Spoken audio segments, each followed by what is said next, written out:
Good morning, everyone.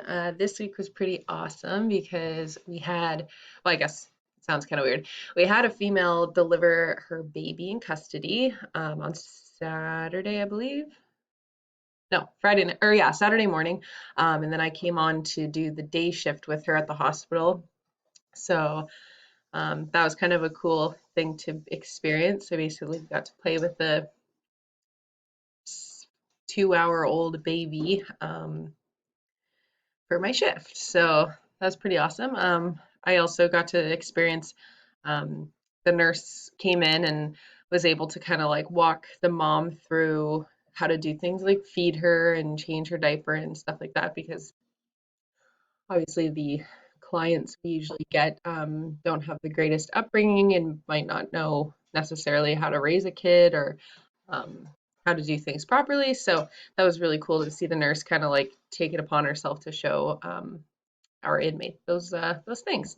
Um, it was definitely kind of hard because the baby kept having to go back to the NICU, which is kind of like the um, it's for babies that are have defects or things that they need to closely monitor. So unfortunately, this inmate was using fentanyl before she came in, and then when she came in, she had to stay on methadone.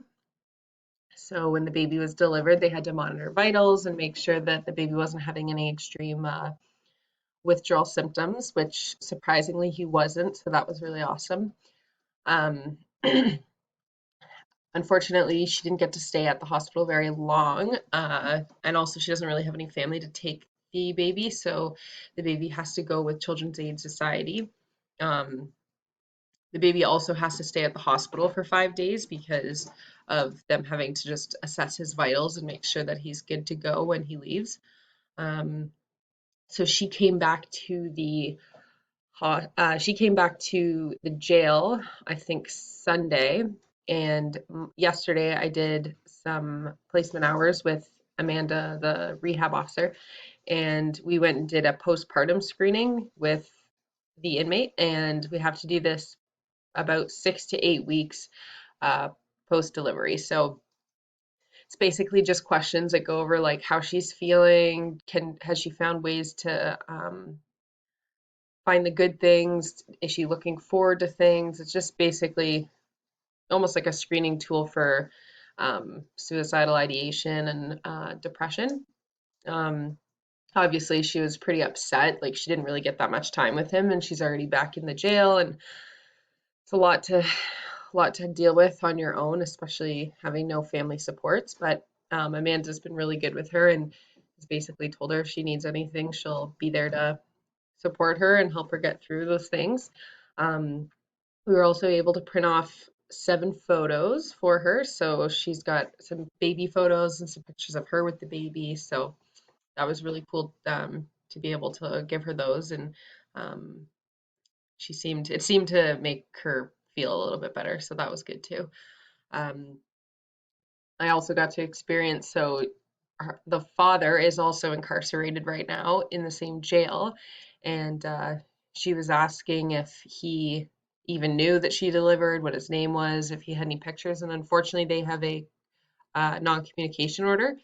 So she can't communicate with him in any way. So we have to go through our deputy superintendent at the jail to basically get approval to send that stuff over, which Amanda thinks isn't going to be an issue, but it was definitely interesting, yeah, to think like the father of the child isn't like, if we don't get it approved, then he might never know, or he might not know for a very long time that he's got a son. So um, Amanda was able to get all that information, get like verbal consent from the female inmate that delivered the baby, and we're able to hopefully let the father know that what his son's name is, give him at least a picture, and just let him know kind of the details, like how much he weighed when he was born and what time it was at. So, yeah, it was definitely a super interesting weekend.